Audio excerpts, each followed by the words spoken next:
cabeça de muita gente, o Cruzeiro já vai sair ganhando de todo mundo desde o primeiro jogo do ano, o que já aconteceu e o Cruzeiro não ganhou, algumas pessoas recebam mais críticas e mais responsabilidade, né, nesse direcionamento da crítica. Então, a comissão técnica, né, na figura do treinador, o Fernando Diniz vai ser o cara mais pressionado. E entre os jogadores, daqueles que chegaram há menos tempo, que são símbolos desse momento de maior investimento, em que o Cruzeiro tratou de fazer contratações que geraram muitas manchetes e, consequentemente, muita expectativa, muita esperança do torcedor, esses jogadores, no caso de partidas ruins, mau rendimento, vão sofrer mais. Então, eu acho que isso vai acontecer com o Cássio, eventualmente outros jogadores dessa nova fase, se não responderem logo de início, nesse ano de 2025, vão sofrer mais também, porque a exigência aqui no Brasil é essa. O Diniz, como treinador, na posição dele, já estava pressionado antes mesmo do ano terminar. Muita gente acreditou, talvez até ele por um certo momento, que ele não seria o treinador no ano de 2025 começando. Ele é o técnico. Jogadores chegam, a torcida faz a festa que fez, 40 mil pessoas no Mineirão, aquela coisa toda. E o time começa o ano sem ser uma equipe montada, o que é normal, natural, nada deveria ser esperado de forma diferente. Mas no Brasil não existe essa paciência e as pessoas, os suspeitos usuais, vão sofrer. Vamos ouvir Fernando Diniz após essa derrota do Cruzeiro. A partir da parada técnica do primeiro tempo, a gente melhorou no jogo, estava criando situações e oferecendo menos transições para o Atlético, porque até a primeira metade do primeiro tempo o jogo ficava lá e cá o tempo todo, a gente correndo os riscos desnecessários. Isso a gente ajustou quando voltou para o segundo tempo, estava parecido com o final do primeiro tempo, a gente com controle, mas não conseguia fazer o gol. E nas trocas a gente tem uma programação para o Dudu, e ele já ia sair, o Eduardo colocando o Christian, achei que ia dar mais movimento para o time, mas logo depois das trocas a gente tomou um gol numa bola parada, que a gente ofereceu algumas bolas paradas desnecessárias, o juiz estava picotando muito o jogo, então a gente tinha que evitar a falta, porque era uma das chances mais possíveis deles fazerem o gol, seria numa bola parada, então a gente tinha que evitar a bola parada, não oferecer, e a gente acabou tomando o gol. Ele tinha feito uma troca, o Roger, colocando acho que 2 laterais antes de fazer o gol, e depois a gente se perdeu um pouco como time, estava tentando resolver de uma maneira muito rápida, e a gente acabou criando menos do que estava criando até então.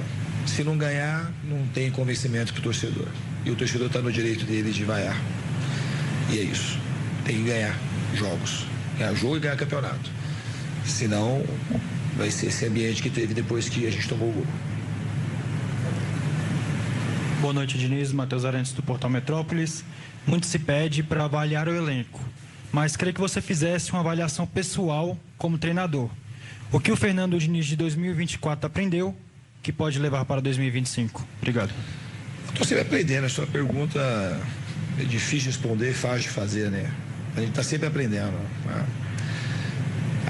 Aprendizado não é falar uma coisa de 24. Acho que quando a gente acaba acontecendo na vida da gente, quando os resultados ruins eles acontecem, a gente acaba ficando mais reflexivo e a gente acaba aprendendo. Não é por conta de uma derrota de hoje, também ficou uma pergunta oportunista, que eu vou falar que eu aprendi um monte de coisa porque perdeu. Porque quando o Atlético não ganhou, mas jogou bem, quando o São Paulo jogou bem, e jogou bem também contra a Tombense. E hoje jogou mal. Então, assim, eu não vou fazer uma reflexão porque o time perdeu hoje. Esse tipo de reflexão não me interessa porque o time perdeu agora.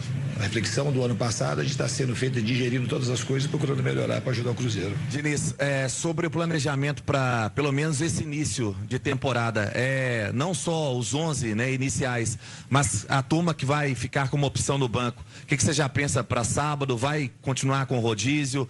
Tem outros jogadores também para encher esse tanque? O Matheus volta, o Gabigol também? A gente vai analisar com calma até sábado e fazer o melhor para o Cruzeiro. Diniz, ainda em cima desse elenco foi montado, o tempo ele vai fazer com que as coisas ou aconteçam para o bem ou para o mal, né? Com os investimentos que foram feitos. Qual que tem sido o seu grande desafio? hoje não teve desempenho, não teve resultado. Você até falou aí sobre algumas decisões que foram tomadas de forma equivocada. O que é o desafio para trazer esse Cruzeiro de volta, para dar alegria para o torcedor? Qual que é a dificuldade sua neste momento para fazer esse time jogar? O desafio é ganhar jogo, Venâncio. Não pode falar uma coisa lá contra o Atlético e hoje, quando o Tombense, o time produziu e hoje parece que tudo acabou. O torcedor eu entendo completamente. Pode vaiar, pode criticar, mas a gente, já falei para você, a gente que milita no futebol, não é assim que funciona, não poderia ser assim. A gente vai procurar melhorar o time e ganhar. Se não ganhar, não tem ambiente bom para a torcida. E a torcida está certa. A torcida a gente tem que saber respeitar. Eu tenho que ajudar o time vencer jogo. Se não vencer jogo, não tem como ter ambiente bom. Isso é uma coisa muito clara. Agora, a gente tem que analisar o jogo, não dá para assim, estamos começando agora a temporada.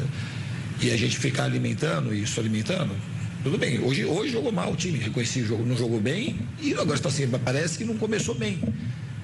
A gente não jogou bem contra o Atlético Mineiro, a gente não jogou bem contra o Tombense.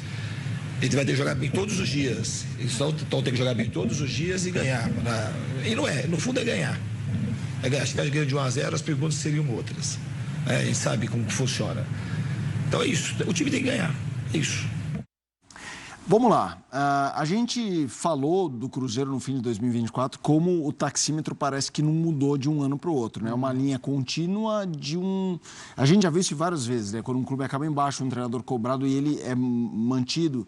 Se a percepção não é boa, às vezes esse movimento continua. E aí, nos primeiros resultados ruins do ano, mesmo que sejam irrelevantes, não estou nem dizendo se são, não estou julgando. Mas a gente já viu na internet o fora Diniz e tal. Como é que você vê isso? Os resultados só serão relevantes se forem ruins. Sim. Se eles forem bons, eles não serão relevantes. Esse é o dilema com o qual se trabalha. Não tem outra coisa. É o passivo de 2024. Ele carrega, não tem como. Porque o 2024, o Diniz não carrega do ano inteiro no Cruzeiro, né? O ano do Diniz foi muito ruim, mas no Cruzeiro foram 2 meses. Mas foram 2 meses muito ruins, onde o Cruzeiro praticamente não jogou bem, chegou aos trancos e barrancos na final da Sul-Americana e perdeu de maneira gritante, assim, decepcionante. Foi um jogo muito ruim do Cruzeiro. A maneira que o Cruzeiro perdeu a Sul-Americana foi um tombo muito grande. Ficou sem a vaga na Libertadores do Campeonato Brasileiro. Vieram reforços importantes e o time mantém uma linha similar. Jogou melhor contra o Atlético Mineiro, começou bem contra o São Paulo, depois caiu e aí no segundo tempo já era outro time. E hoje, de fato, o time não jogou bem. Hoje não tinha Matheus Pereira, não tinha Gabigol, Bolaci de centroavante, Eduardo de meia, com o Lucas Romero e Matheus Henrique, com o Marquinhos pela direita, um jogador que o Fernando gosta muito, e com o Dudu pela esquerda. Só que o Dudu, interessante, a movimentação do Dudu é muito livre. O Dudu parte, né, o movimento de partida dele é como ponta esquerda, mas ele estava pelo meio do campo o tempo inteiro e o Marlon atacando muito o corredor pela esquerda, como o Marquinhos é um ponta pela direita canhoto, o Marquinhos também pensava para dentro, então os dois laterais, o William e Marlon, subindo muito, com o Marquinhos, com o Dudu, com o Eduardo, com o Bolaci, flutuando por dentro. O Bolaci eu gostei um pouco mais, acho que o Bolaci teve um bom jogo. No segundo tempo, o Diniz falou, tirou o Dudu também por uma questão de carga, entrou o Lucas Silva, saiu o Eduardo, entrou o Christian, que tinha jogado bem contra o Tombense. O Christian é um cara que, acho que dentro dessa irregularidade do Cruzeiro, é um cara que parte o ano, a temporada como reserva, mas vejo num curto espaço de tempo o Christian ganhando vaga no meio-campo do Cruzeiro, mas não foi um time que conseguiu envolver o Atlético, que é um bom time, o Atlético comandado pelo Roger, o centroavante Roger, da Ponte Preta, técnico do Atlético, que vai jogar a Série B do Campeonato Brasileiro, né? Então, é uma SAF que foi bem no Campeonato Mineiro recentemente, é um clube em ascensão no interior de Minas Gerais, conseguiu administrar bem o Cruzeiro. O Cruzeiro machucou muito pouco o Atlético e o próprio Diniz reconheceu isso. Então, assim, dentro dessa instabilidade da equipe, instabilidade técnica e de rendimento, com o time melhorado como está, com a pressão que veio da frustração do ano passado, não vai ter outro jeito. Ou o time melhora, ou vai virar uma bola de neve em cima do Diniz. E é inevitável que seja assim, porque era um roteiro muito previsível, dado o final de 2024. O que pode salvá-lo, a evolução do trabalho. E ela ainda vem em passos lentos se a gente olhar para 24 e 25. É inegável que há um problema ali, né? Que não é só o Diniz, mas também é o Diniz, André Kfouri. Quando ele responde, tem que ganhar jogo, senão, né, a conexão com o torcedor não vai existir.